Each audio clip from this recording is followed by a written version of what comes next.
I'm just going out for a nice walk. This is my friend's family's vineyard, hither and yon. So I had traveled so far from Perth after being in the Esperance area. I'm now in Adelaide, or Mclaren Vale. Yes, Mclaren Vale. And I'm visiting my friend Richard, as I said, and he has a vineyard. So I walked around with Richard on one of the days that I was here. I've been here a while, and I appreciate his family's hospitality because I've been taking up a bit of their time, or at least Richard's time, away from his family a bit, but they've been very, very gracious hosts.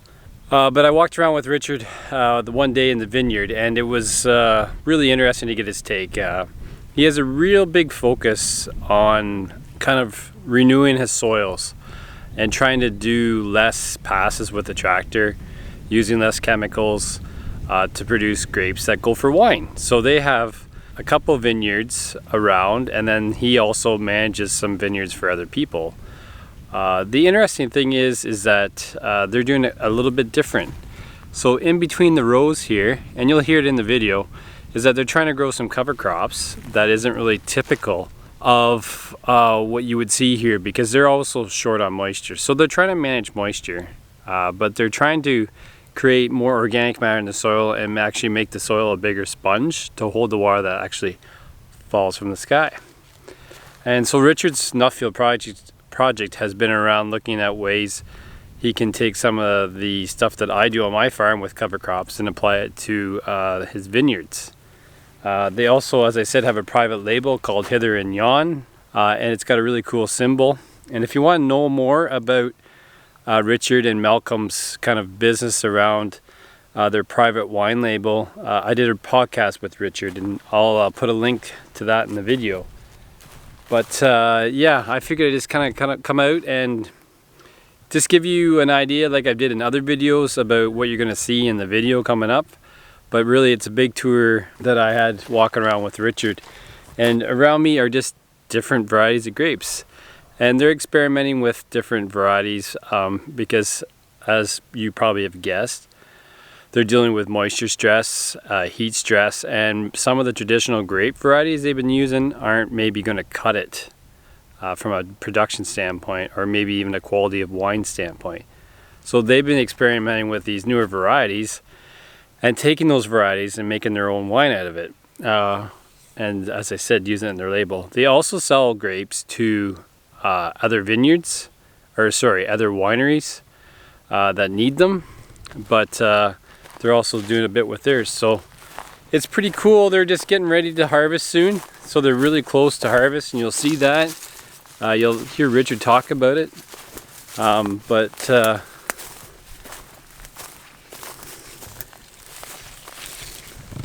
this is what you see, a whole bunch of bunches of grapes here, and they'll come along and pick that. And in one of the parts of the video, you'll see a grape harvester. I didn't get climbing around it too much because it was someone else's, but I might walk down the shed and just get some footage of his equipment. But pretty good. So what you see behind me is bird netting. So once you get close to harvest and they want to protect the grapes from birds, they put that mesh on it. So they only have to do it in areas that are really bad, so that's just kind of why this corner is done. So to harvest the grapes, they just go down the row and they're kind of picked from either side with a special harvester, as you'll see in the video. But they're maybe not quite as gentle on them as they would be with table grapes,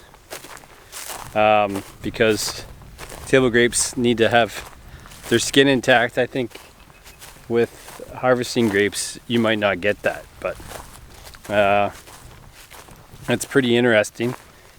And white wine comes from green skin grapes, and red wine comes from the grapes that I showed you here that have the color on them.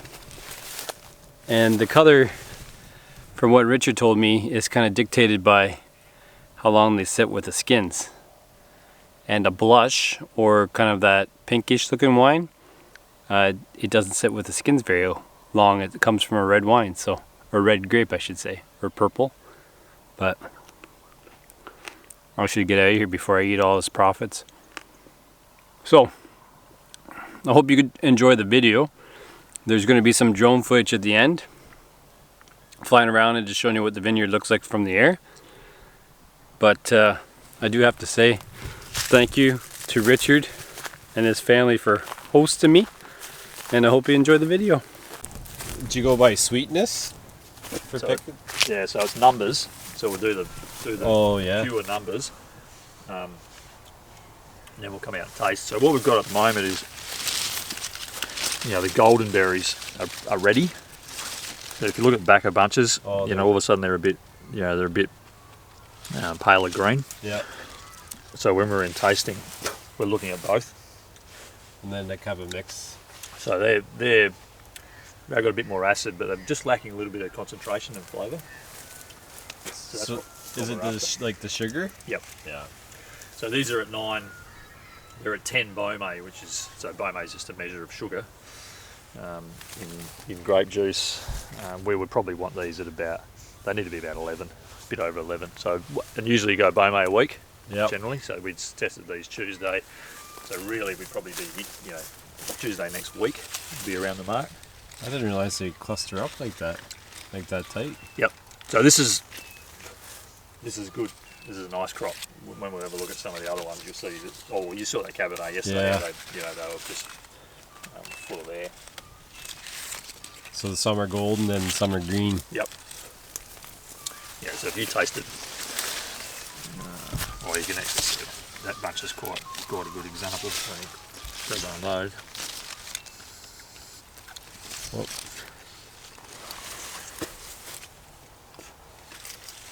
so they're sort of pineapple-y, and then grab one of the green ones. They're a little bit more sour is not quite the right word, but oh yeah, you can tart, like really tart. So they're what you've got when you're ripening. You start with acid and sugar. Yep. And then it does this. Oh, okay, so they balance. So at the moment we're probably about. So some of them are about here, and some of them are still a bit, you know, too much acid and not enough sugar, and that's why we've got a bit of variation through, which is normal. Now this is a bit of. That's why we don't want too much more rain. There's a little bit of botrytis, so it's a fungal. Oh yeah. See how they've gone? See the fungus in there? Yep. So that's just basically where the skin's got broken. Yeah, and it's feeding on the sugar. So when you get split after rain, you know, they soak up the water. Yeah. They basically split. Or because these bunches are so tight, as you've said, you know, you got berries. Yeah, they're like in amongst right all that. Yeah, so there'll be one in there that's See, he's not too happy.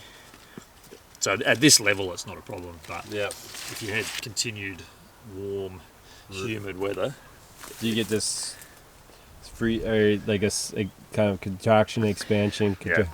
And this stuff grows like in 2011 we had a wet vintage, and it's the first time I've ever seen it. My dad had talked about it, but I'd never had the conditions to get it going, and it'll go from just 3% incidence to 30 in 2 days. Those are really quite sweet grapes. Yeah, so they're close. There's actually a nice little crop in here. It's good. This should be around the mark. So this is, you know, that's 40-degree weather. That's just sunburn in December. You know, it's just basically fried them. Yeah. You know, and happens. I did some the other day actually. Did you? Yeah. Does the trash help keep the soil cooler? Yeah, it's in my report. It's about. Oh really? So bare cultivated ground was about 70. So it was 1 o'clock in the afternoon. 42-degree day. The bare soil was 70 degrees. Yeah. The surface temp of the trash was 60, so it was 10 degrees difference. And then just under that was 40. And then I reckon if I'd taken a skim of soil underneath that, I reckon I would have dropped another 20 degrees. So yeah, that's weed stuff. So I'm always interested to see what's going on underneath them. Yeah, so we got a bit of fungi there. So. Nice fungi. Smells good. It's got a good smell, and it's sticky. You know, it holds onto the roots, so I think there's plenty of activity there happening. And in winter, when you're pulling up big lumps, you'll pull up a you pull up a lump of dirt like that, and there'll be half a dozen worms in amongst it. Yeah. So.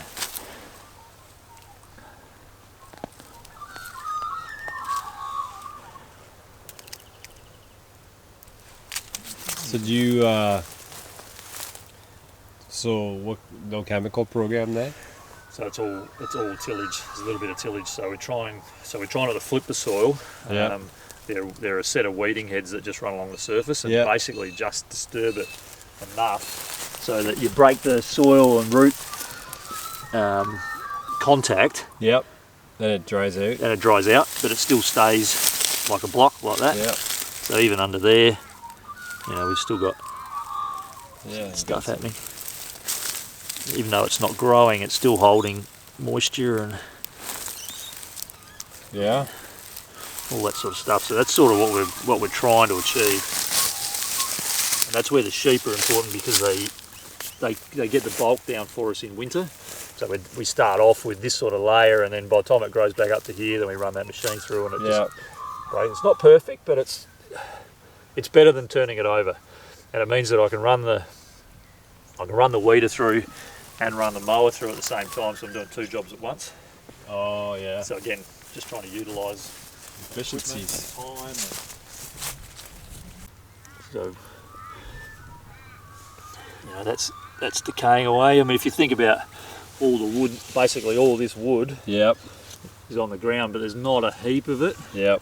So it's getting broken down reasonably quickly, and that's pretty obviously dense cellulose material. So there's some good activity in here. So when we're viewing that now, so in years past, we would have viewed that as a competition, and we've got to get rid of it. Yep. But we've got to try and get our heads around the fact that that's providing a service, like a host to that fungi. What are they providing to the plant? That's nutrient, a few other things. Like these are the things I don't really understand yet, but what it's doing yet. Look at it all. All that trash is getting broken down, and that's sort of that dreadlocks thing that they all talk about. Do the root extra days. Soil hanging on the roots. Yeah, it looks good. All about the soil health. Yeah. So you might be just leaving actually by the looks of it. Would they have tried some? Yeah, they might have picked something in here, or they're just moving it to the next block that they're ready for. And we don't have a side discharge on this like a lot of harvesters, just twin bin out the back, purpose-built trailers. Is that you or? Last year we had held off for it. We needed it desperately.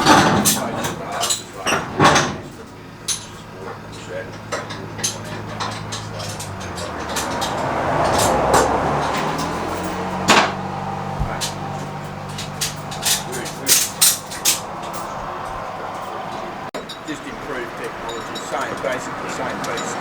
Pretty much but supposedly improvement, So slasher on the second pass. Yeah. But not